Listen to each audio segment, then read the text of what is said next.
Hello friends, स्वागत है आपका इंग्लिश विद एसएसपी में। आज हम इस चैनल के माध्यम से न्यू टॉपिक करेंगे जो कि 9th और 10th क्लास में काफ़ी इंपॉर्टेंटली आता है और कुछ बच्चे इसमें कंफ्यूज होते हैं। And this is the topic of error words. Error words means कि आपको हर लाइन में एक गलती दी जाएगी and you have to recognise that error and you have to also correct these errors. So first of all, जब हम इन एरर्स के बारे में पढ़ते हैं या इनको करते हैं तो how can we recognise these errors, means कि हम इन एरर्स को कैसे पहचानें। तो सबसे पहले आपकी कुछ चीज़ें यानी कुछ टॉपिक्स जो हैं ग्रामर से रिलेटेड वो बहुत अच्छी तरह से, बहुत अच्छी मीन्स एवरेज से ऊपर आपको आना चाहिए। और वो टॉपिक्स क्या हैं? Noun, pronoun, adjective, verb, preposition, conjunction, voice plus tens. ये टॉपिक्स आपको बहुत अच्छी तरीके से अगर आते हैं, मीन्स कि अबव द एवरेज लेवल आपको आते हैं, सो आप इसमें जो भी एरर है हर लाइन में वो आप अच्छी तरह से रिकग्नाइज कर सकते हैं, पहचान सकते हैं। सो चलिए आज की वीडियो स्टार्ट करते हैं। As we can see that in this sentence, it is a part of a sentence. So there is mentioned that a little political thinkers think that liberty and equality could not go together. They think that liberty implied the freedom to do what may like to doing. First of all, student हमें ये देखना है कि उसकी meaning क्या है। Meaning means हम उसका थोड़ा सा आइडिया ले लेंगे और आइडिया ले लेंगे तो फिर हम उसके आगे बढ़ सकते हैं कि किस टेंस में और किस मूड में बात हो रही है। सो A little political thinkers, it means कि इसकी मूड ये कहा जा रहा है कि कुछ जो political thinkers हैं वो ये सोचते हैं कि liberty and equality could not go together। liberty और equality एक साथ नहीं चल सकते हैं। liberty means आज़ादी और equality means समानता। समानता और आज़ादी एक साथ नहीं चल सकते हैं। they think that liberty implied, उनको ऐसा लगता है कि liberty जो है implied the freedom to do what may like to doing, implied the freedom to do what may like to doing। उनको ऐसा लगता है कि जो फ्रीडम होता है वो किसी के दूसरे के फ्रीडम को नुकसान कर सकता है, या अपनी फ्रीडम वो होती है जो हम जो मर्जी चाहें वो करें।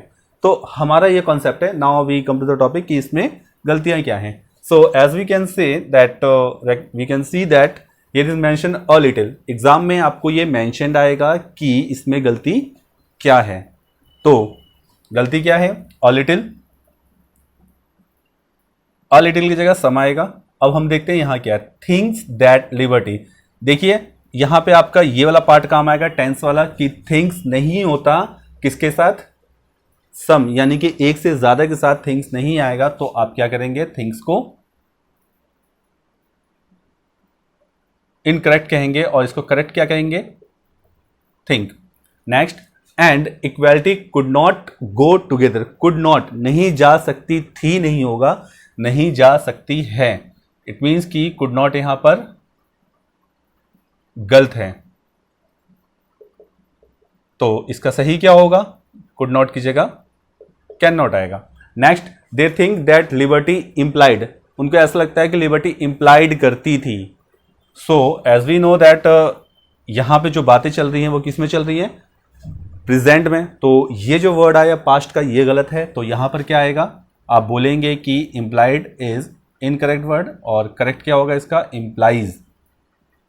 रीजन क्या है? रीजन ये है कि इंप्लाइज इसलिए लगाया गया, इक्वालिटी एक चीज है, यहां पे आपको टेंस में थोड़ी सी आपकी मजबूती चाहिए, इसलिए यहां पे हमने ये चीज लगाया है, इंप्लाइज लगाया है। क्योंकि सिंगुलर वर्ड है ये, सिंगुलर के साथ आप इंप्लाइज ही लगाएंगे, एस या ई एस ऐड करते हैं वर्ब के साथ। Okay, now the freedom to do what may like to doing. As we know कि लाइक टू डूइंग नहीं होता है क्योंकि इन्फिनिटिव के साथ नाउन फॉर्म नहीं आती है, तो लाइक टू डू होगा। So doing is a wrong word, यहां पर क्या आएगा? डू।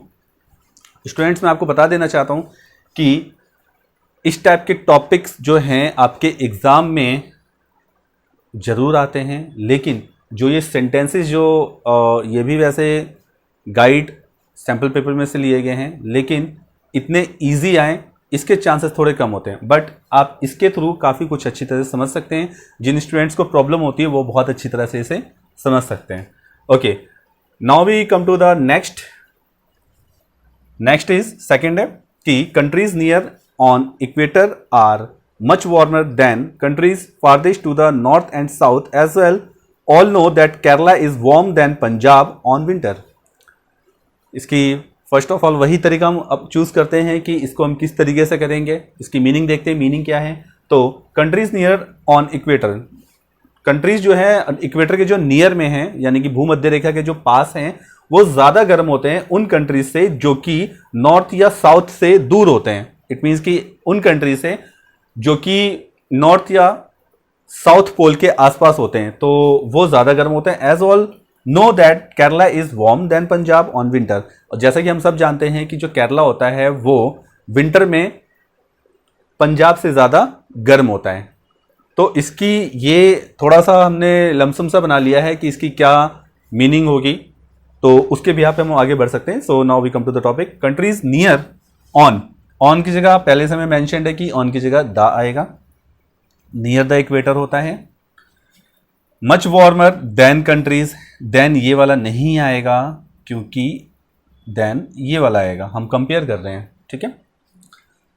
तो आपका यहां पे क्या आया, एडजेक्टिव, कि एडजेक्टिव का ये वर्ड है कि देन हम एडजेक्टिव में यूज करते हैं। Than is a comparative form of adjective. whenever we compare any things to any particular thing then we use then। जब भी हम किसी एक इंसान को किसी दूसरे से कंपेयर कर रहे होते हैं तो हम देन का यूज करते हैं। यहां पे भी यही किया गया है। So we use here than, THAN not THEN। Now farthest to the north and south. देखिए स्टूडेंट्स, देन अगर आ गया तो फारदेस्ट नहीं होगा क्योंकि फारदेस्ट क्या होता है, एडजेक्टिव की सुपरलेटिव फॉर्म होती है। And as we have put earlier than means कि हम इसका कंपैरेटिव फॉर्म पुट कर चुके हैं। So how can we put the superlative form in next line. So we have to put farthest means farther, it means की comparative form.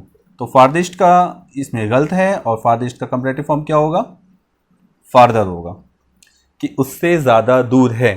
Now as all know that Kerala is, देखिए इसमें थोड़ा सा confusion होता है, ये इस टाइप के सेंटेंस ध्यान देने वाली बात है। As all know that Kerala, तो एज वी आएगा यहां पे, ऑल नहीं आएगा। तो यहां पे थोड़ा सा आपको अपना सेंस लगाना है। अब ये कंप्लीट सेंटेंस बना है आपका कि as we know that Kerala is, okay, warm than Punjab. तो फिर से मैं आपसे ये कहूंगा, देन आ गया तो आपको यहां पे कंपैरेटिव फॉर्म लगाना है। तो वार्म नहीं होगा, as we know that warm is a positive form, किसी एक के लिए आता है। तो इसकी जगह वार्मर आएगा कि वार्मर हम कंपेयर कर रहे हैं टू द पंजाब। तो ऑन विंटर नहीं होता है, ऑन विंटर की जगह इन विंटर आएगा कि विंटर में, विंटर मीन्स सर्दियों में। सो हमने यहां देखा कि ऑन और इन का जो यूज होता है वो कहां होता है, प्रीपोजिशन में। इट मीन्स कि हमें यहां पे प्रीपोजिशन भी अच्छी तरह से आना चाहिए। Okay, now we come to the next topic. In the prisoner's room, a candle is burning dimly. A prison himself sat by the table on only him back. The hair by his head and his hands are visible from outside through by window. एक छोटा सा इन्होंने दृश्य दिया है जो कि बताया जा रहा है कि एक कैदी जो है वो जेल में बैठा है और उसके पास एक डिम कैंडल जल रही है और उस कैंडल में बस उसके बाल देखे जा सकते हैं और ये नज़ारा जो है काफ़ी दूर से देखा जा सकता है विंडो की तरफ से। थोड़ा सा इसका आसपास का यही है। So now we come to the topic कि हमें एक्चुअल में इसकी गलती ढूंढनी है। तो गलती क्या है, आपको पहले ही मेंशन कर दिया, in the prisoners room a candle was, इसकी जगह क्या आएगा, वॉज।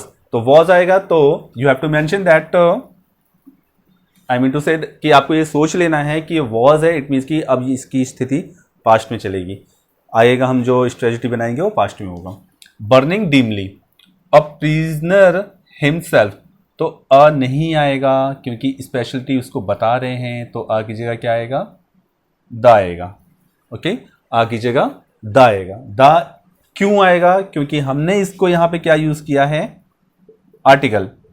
मैंने जैसा कि आपसे कहा था कि कुछ पार्ट्स हैं ग्रामर के जो कि आपको सभी एवरेज से ऊपर आने चाहिए, मोर देन 60% आना चाहिए, तो आप इसको अच्छी तरह से रिकॉग्नाइज कर सकते हैं कि क्या गलती है। Set by the table only him back, him की जगह क्या आएगा, हिज आएगा, ठीक है।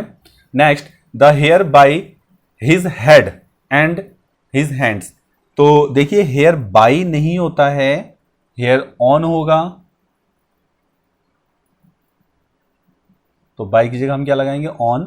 Hands are visible from outside through by window, अब इसमें क्या आएगा,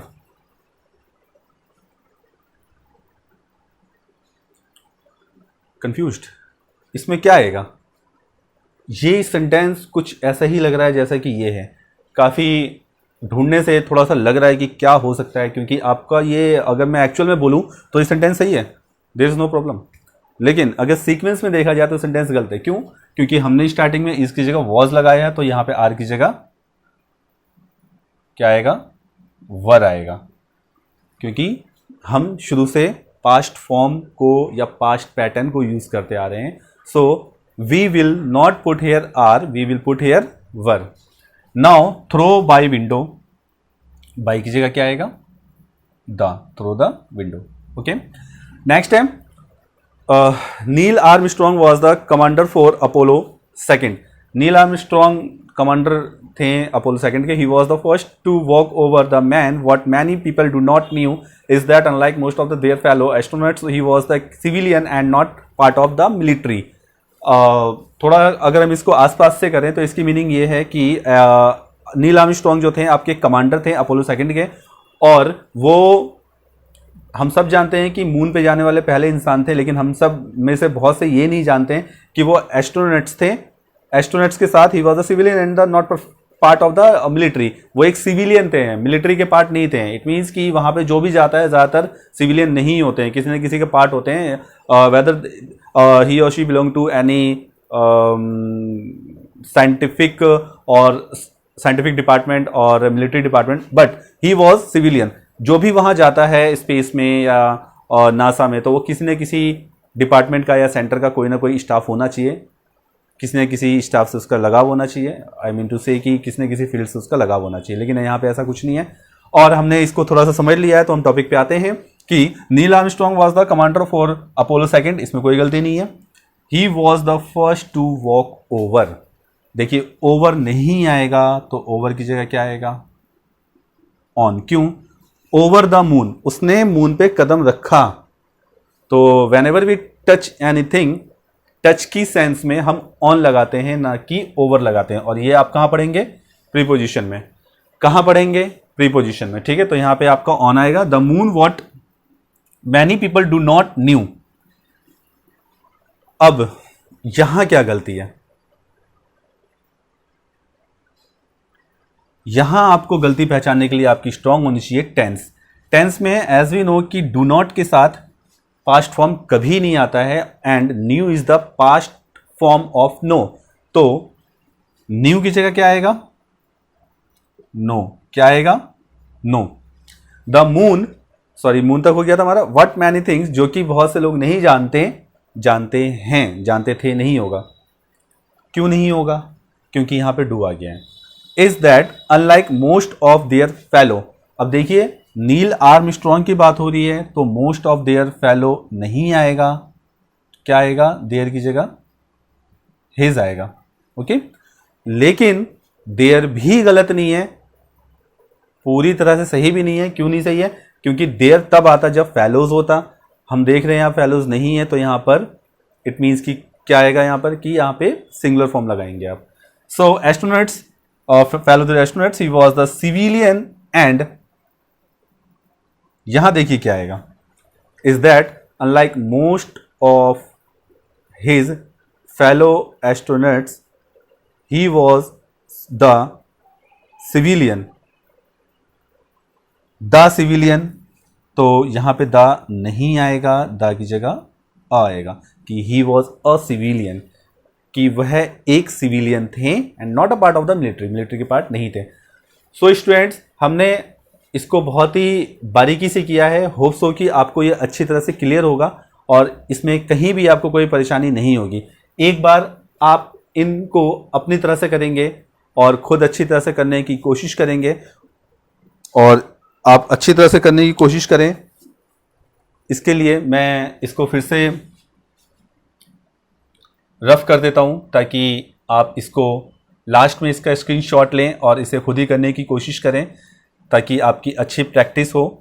और एक बात का आपको बस ध्यान रखना है कि अगर आप इसे सही करना चाहते हैं तो आपको जो ये पॉइंट्स लिखे हैं, noun, verb, adjective, adverb, preposition, conjunction, tenses, ये सभी चीज़ें आपको बहुत अच्छी तरह से आना चाहिए। मैं आपसे फिर से कह दूं, अगर बहुत अच्छी तरह से नहीं आता है आप लोगों को तो होपलेस होने की नीड नहीं है। बहुत अच्छी तरह से ना आए, एवरेज आपको आए तो उसमें भी आप इसको रिकॉग्नाइज कर सकते हैं और आपको ये ज़्यादा हार्ड ना लगे, इसलिए मैंने ये जो अंडरलाइन किया गया ये नहीं मिटाया है। आप लोग इसका स्क्रीनशॉट लेके इसकी प्रैक्टिस कर सकते हैं ताकि अच्छी तरह से आपकी प्रैक्टिस हो। अंडरलाइन से आपको एटलीस्ट ये पता चल जाएगा गलती कहाँ है, और कहाँ है का मतलब क्या है ये भी आपको पता चल जाएगा। सो होप सो स्टूडेंट्स कि आपको ये वीडियो समझ में आया होगा और कुछ सीखा होगा आपने। आपको इस वीडियो में कोई सी भी समस्या है या कोई सी भी प्रॉब्लम है तो आप मुझे कमेंट में लिख सकते हैं और डिस्क्रिप्शन में मैंने इससे रिलेटेड कुछ और भी एक्सरसाइजेज आपको दिए हैं। होप सो कि आप उनको सॉल्व करेंगे और उस एक्सरसाइज में कोई भी प्रॉब्लम आए तो आप मुझे कमेंट में लिख के भेजेंगे। तो होप सो कि आप इसको अच्छी तरह से करेंगे। इसी के साथ आज की वीडियो कंप्लीट करते हैं। होप सो कि आप अच्छी तरह से इसमें कुछ पार्टिसिपेट करेंगे और जो प्रॉब्लम आएगा मुझसे पूछेंगे। तो आगे के टॉपिक जो हैं हम इसी तरह से आगे करेंगे। तब तक आप अपना ख्याल रखिए, पढ़ते रहिए और किसी न किसी टॉपिक से कनेक्टेड रहिए जो कि इंग्लिश से रिलेटेड है, जो कि आपके एग्ज़ाम से बहुत ज़्यादा रिलेटेड होता है और वो आपके लिए काफ़ी हेल्पफुल हो सकता है। तो मिलते हैं नेक्स्ट वीडियो नेक्स्ट टॉपिक के साथ। Thank you.